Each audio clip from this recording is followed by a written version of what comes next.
कैसे हैं आप सब? आशा करती हूँ आप सब अच्छे होंगे, स्वस्थ होंगे। स्वागत है आपका इस कक्षा में।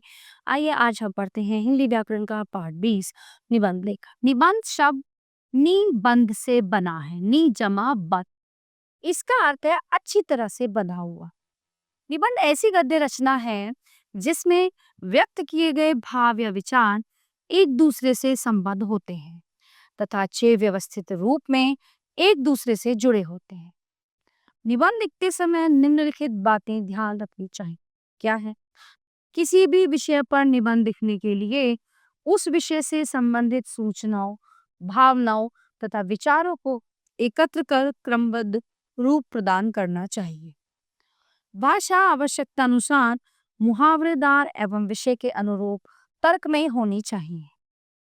निबंध का आकार न बहुत छोटा हो न ही बहुत बड़ा होना चाहिए। निबंध को उदाहरण, मुहावरों तथा लोकोक्तियों द्वारा सुंदर और प्रभावशाली बनाया जाना चाहिए। निबंध की भाषा सरल, स्पष्ट और प्रभावमयी होनी चाहिए। निबंध के विचारों में मौलिकता होनी चाहिए। निबंध में किसी महान कवि या प्रसिद्ध व्यक्ति की उक्तियां भी दी जा सकती हैं। वर्तनी शुद्ध होनी चाहिए तथा विराम चिन्हों का उचित प्रयोग होना चाहिए।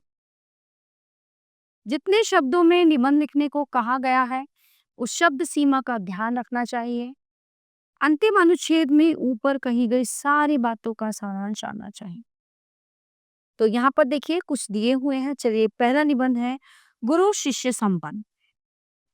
गुरुर ब्रह्मा गुरुर विष्णु गुरुर देवो महेश्वरा गुरु साक्षात परब्रह्म तस्मै श्री गुरुवे नमः।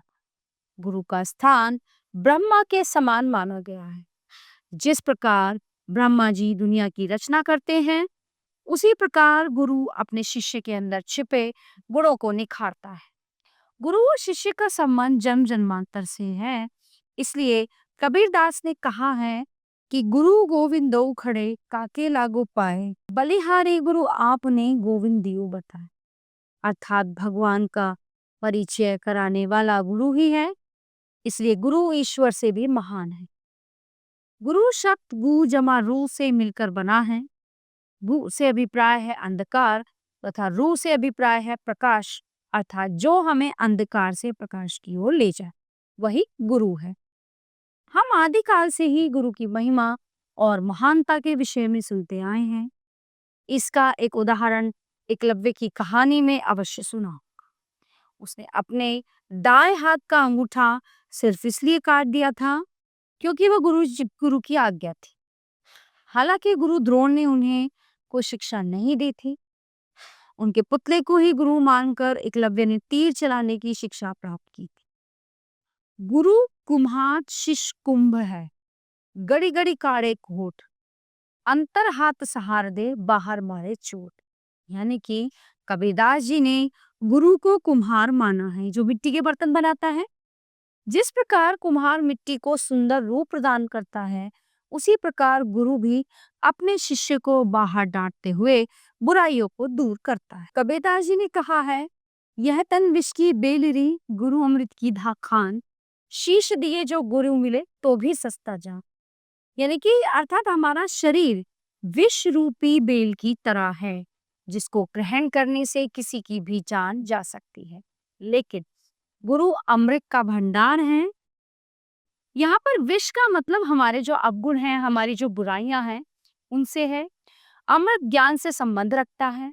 तो हमें गुरु के लिए अपने प्राण देने पड़े तो भी हमें पीछे नहीं हटना चाहिए। अर्थात बड़े से बड़ा त्याग भी गुरु द्वारा दिए गए ज्ञान की भरपाई नहीं कर सकता।